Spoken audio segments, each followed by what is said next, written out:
So, what is it? I mean, it's a funny looking creature, isn't it? Personally, I think it's very beautiful, but it is an odd looking creature. Scientifically, it comes from a group of creatures called cephalopods, or cephalopods. And with a lot of these scientific words being in medicine or nature, they're based on the Greek or Latin language, which is around Greece and ties in quite nicely.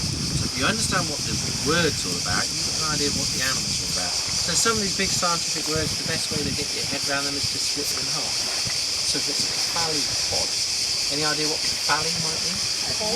Yeah. Do I have any mums on the boat today? Some mums? Okay. Cast your minds back to when you're giving birth, if you want to.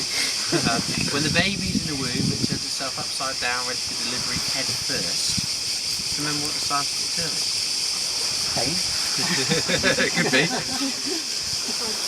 Cephalic presentation? Ring any bells? Representing? Yeah, which means birth head first. What's the island you're on holiday called?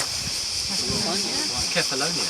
Considered to be the head of the Ionian Islands, because it's the largest. So kephali or kephalos is the Greek word for head or brain. So that's the first part. Cephalopod, or the a in Greek? Feet or legs, yeah. So you're talking about a group of animals, cephalopods, with a head and legs. And if you look at it, that's all it is. It's got this wonderfully big head and then all these wonderful tentacles or legs. Do you think this one's a boy or a girl? You can't lift up a tentacle and pretend that it doesn't work like that. The best way to tell if it's male or female, is to wait until they get a mate. Because the male will go out. Special tentacle.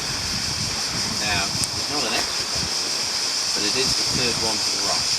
Now you might ask the right of what? You know, what's the front of the back of the octopus? Where the eyes are, we consider that to be the front. So there's the eyes, so that's the right hand side. You go 1, 2, 3, you find a very specialised tentacle called the hexacoitus. And that's the sexual tentacle. And what he does is he stretches. It's a bit difficult to explain. Tell you what, I can demonstrate. So imagine I'm a frisky male octopus and I want to mate with a gorgeous female. And here she is. And if I get nice and close, and if she gives me the wink and I know I'm in there, oh fantastic. He stretches out his sexual tentacle. He wraps it round her head. Are you ready for this? He's filming, I know. And he'll stick it. He sticks it up inside the head of the female. You were fantastic, thank you. And they stay locked. They stay locked together for a couple of hours, and all this time, little cartridges of sperm called spermatophores go down the tentacle, and then he fires them up inside the girl's head. And then he goes off, sees as many different girls as he possibly can during a mating season. And then after a few months, the guy dies. And upstairs, his job is done. The girl, she goes off, blocks herself in a little house.